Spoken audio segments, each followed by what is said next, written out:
One of the dangerous policies that you've opposed is Bill C-70. Yeah. Could you explain and tell us why it's a dangerous bill? Bill C-70 is dangerous for a lot of reasons, but the main reason is it expands certain criminal offenses. One of them relates to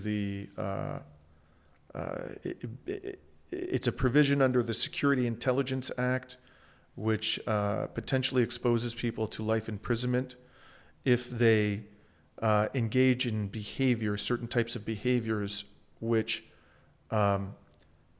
potentially benefit a power that is designated as a terrorist entity. Okay? And one of the behaviors that it prescribes is intimidation. So it doesn't define what intimidation is.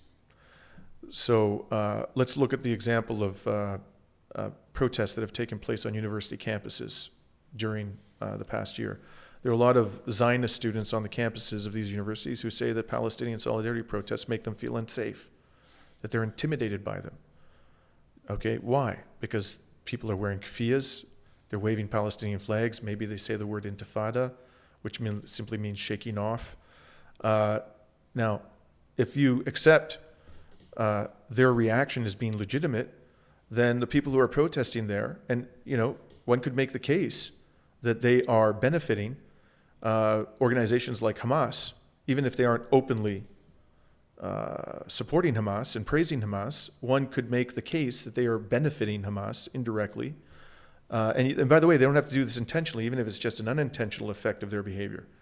So that does not have to be planned. No. It could be just... No. You don't have to prove that they have an intent to aid. This is very dangerous legislation for that reason. So I could see a situation absolutely in the future. Did it pass or not? It passed. And it was rushed through Parliament.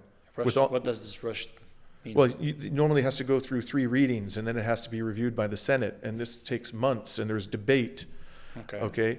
This was on a highly expedited schedule. There was almost no debate. When did it pass? I think it was over the summer. It was like July or August. After October 7th.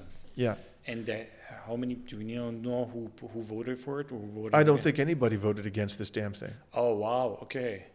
I'm not aware of a single MP who voted against it. It was basically unanimously adopted. It's insane. It's absolutely insane. So I'm saying our government is extremely right-wing. The whole government. We don't realize how...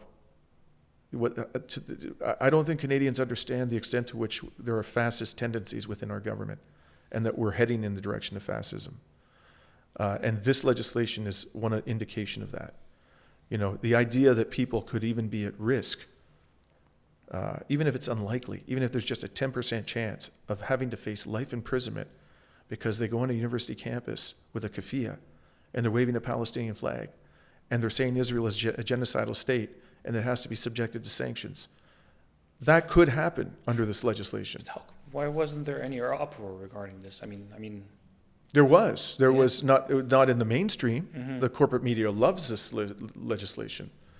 Mm-hmm. But the International Civil Liberties Monitoring Group, I think it was along with the National Association of the Canadian Association of Muslims, NCCM, I think I have that wrong a little bit, and other groups, peace groups, Arab and Muslim advocacy groups signed on with the International Civil Liberties Monitoring Group to declare that this legislation was a severe threat to our civil liberties and to freedom of expression.